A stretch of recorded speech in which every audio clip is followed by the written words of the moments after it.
You think I have a sermon for you, but I don't. We have the opportunity this morning of one of our faithful members, and if any of you, and the men, so I'm not being discriminatory because I came and found this is not me, who would have attended Thirsty Thursdays here at St. Mark's, our brother David Fahey leads that program. He leads that session.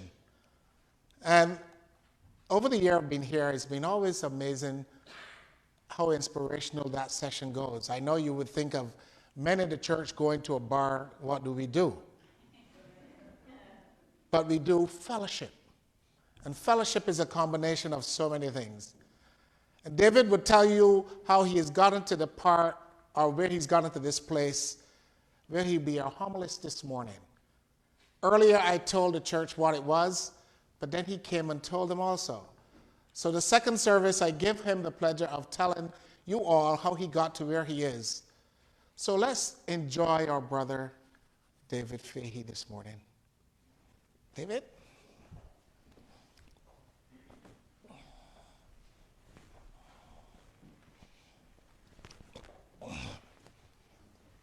Good morning. Good morning.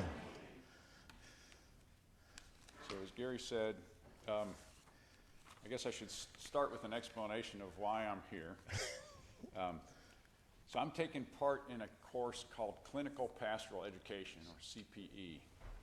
And basically, I've been serving as a chaplain intern down at Atrium Mercy downtown for the past 7 months, visiting patients and talking to them and seeing what their needs are a few afternoons a week. So the coursework also includes delivering a sermon, so that's the bottom line of why I'm here. I'm not a Bible scholar, so I'm not going to be diving into the Greek or anything, but I thought I could share some insights from my personal experience and maybe give you a little food for thought. And this is definitely going to be a homily, which is a short sermon. So I heard about CPE a few years ago when Matt Addington, our former youth director, was ordained to the priesthood. We were talking, and he told me that all deacons and priests have to go through CPE as part of their ordination process. And he described getting a day of orientation and then being thrown to the lions and going and visiting patients, not knowing what was going to happen, what problems they were going to have, what they were going to ask of him. He said it was the scariest thing that he had ever done. And I thought it sounded fascinating. But to understand that, I guess I have to go back a little further. In December of 2012, my mother died of lung cancer that had metastasized to her brain. And I was still working at the time. I'm retired now, but at the time I was working, and I had enough vacations saved up where I could go 3 times a week and drive up to Salisbury and sit with her and kind of be with her through her final weeks, her last few months. That was one of the hardest and best things I've ever done. Now, we just read about Jacob wrestling with God, and maybe those last days with my mother were my wrestling match, where I realized that I could endure watching her decline in order to give her and my father some respite. Practically speaking, I didn't do very much. I wheeled her around in a wheelchair. We talked about stuff, kept her company, and helped her remember that she was loved.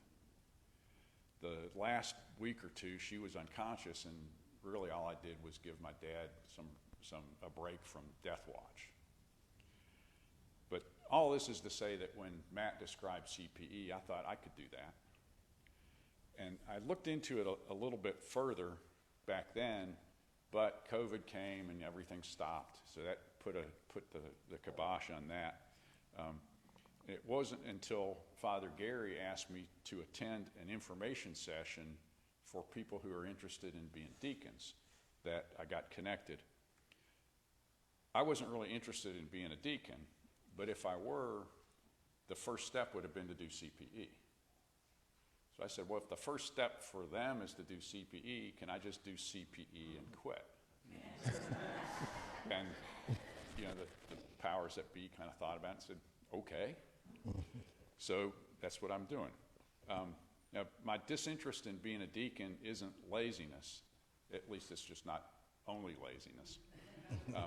I'm a strong believer in the ministry of the laity and the church universal. So I believe that the church, the body of Christ, consists of all believers, some of whom happen to be members of denominations and individual churches. Likewise, I believe we're all ministers of Christ, some of whom happen to be ordained to priesthood or diaconate in particular churches. The rest of us are Timothys, getting direction and encouragement from the Pauls and doing the best that we can with what we have. So that raises the question, what can we do? We who aren't apostles or prophets, although I think there are a lot more prophetic voices out there than we realize. So Father Gary has been talking about the need for us to get involved in ministry. Our theme for stewardship this year is the faithful shepherd. So what does it mean for us to be faithful in ministry? A few years ago, we had a Sunday school class that was centered around a couple of epistles dealing with the fruits of the Spirit and various ministries in the church.